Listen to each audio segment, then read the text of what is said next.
নমস্কার বন্ধুরা। আজ সকালবেলায় বেরিয়েছি, কিন্তু কোথাও ঘুরতে নয়, এন্ডোস্কোপি করতে।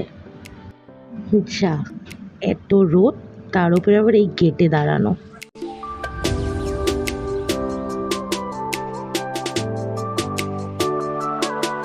গলায় কদিন ধরে খুব সমস্যা হচ্ছে, কিছু খেতে পারছি না। তো ডক্টর 10 দিন মেডিসিন নিয়ে দেন টেস্ট করতে বলেছিলেন। তো 11 দিনে যাচ্ছি টেস্ট করতে। খুব ভয় লাগছে, এরকম এক্সপিরিয়েন্স আগে কখনো হয়নি।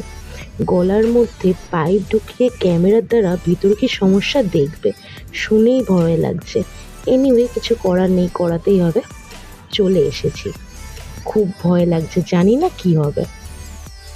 এবার আমার পালা। চললাম আমি ভিতরে, মনে অনেক সাহস নিয়ে। টেস্ট করার নাম শুনে যতটা ভয় পাচ্ছিলাম, অতটা কিছুই হয়নি, কিন্তু হ্যাঁ, ব্যথা একটু লেগেছিল। টেস্ট হওয়ার পর একবারে ডক্টরকে রিপোর্ট দেখিয়েই এসেছি। তো ডক্টর বলল নর্মাল খাওয়া দাওয়া শুরু করতে পারেন।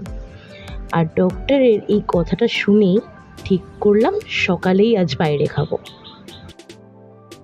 চলে এলাম কচুরি খেতে। কাকু গরম গরম ভেজে সার্ভ করেন।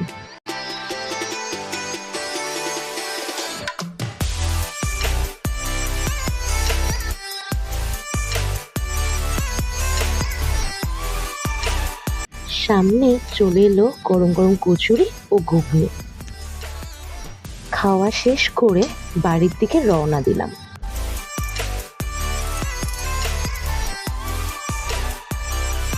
ভালো লাগলে সাবস্ক্রাইব করে দেবেন।